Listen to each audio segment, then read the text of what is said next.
Comment fonctionne le système de refroidissement moteur d'une voiture? Le liquide va passer par la pompe de circulation pour atteindre le canal dans le couvercle du carter avant et ensuite se stocker dans la chemise de refroidissement du cylindre. Le liquide, une fois stocké, va passer à travers les trous pour remplir la culasse et ressortir du tuyau pour chauffer le collecteur d'admission. Ce tuyau va relier la pompe et le boîtier du thermostat. Le liquide sera stocké dans le boîtier qui va permettre de transporter le fluide au radiateur par un tuyau supérieur. Quand la voiture va démarrer, la pompe de circulation va aller pomper le liquide dans le bloc cylindre là où le liquide sera chauffé.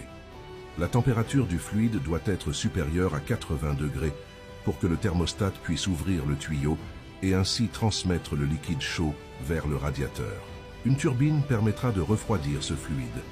Le liquide peut se dilater suite à une surchauffe, ce qui va créer une pression. Cet excès de pression du liquide sera évacué dans le vase d'expansion. Une fois que le moteur sera froid, le liquide va diminuer et un vide va se créer. Au même moment, une pression atmosphérique exercera une pression dans ce vase et le liquide précédemment extrait sera renvoyé dans le radiateur. Comment fonctionne le système de refroidissement moteur d'une voiture? Le liquide va passer par la pompe de circulation pour atteindre le canal dans le couvercle du carter avant et ensuite se stocker dans la chemise de refroidissement du cylindre. Le liquide, une fois stocké, va passer à travers les trous pour remplir la culasse et ressortir du tuyau pour chauffer le collecteur d'admission. Ce tuyau va relier la pompe et le boîtier du thermostat.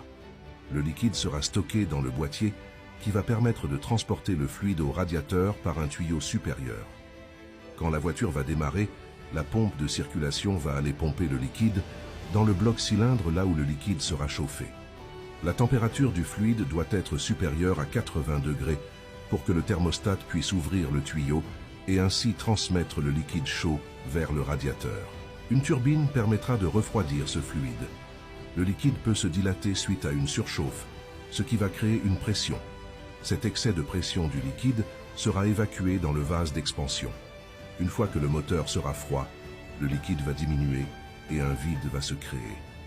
Au même moment, une pression atmosphérique exercera une pression dans ce vase et le liquide précédemment extrait sera renvoyé dans le radiateur.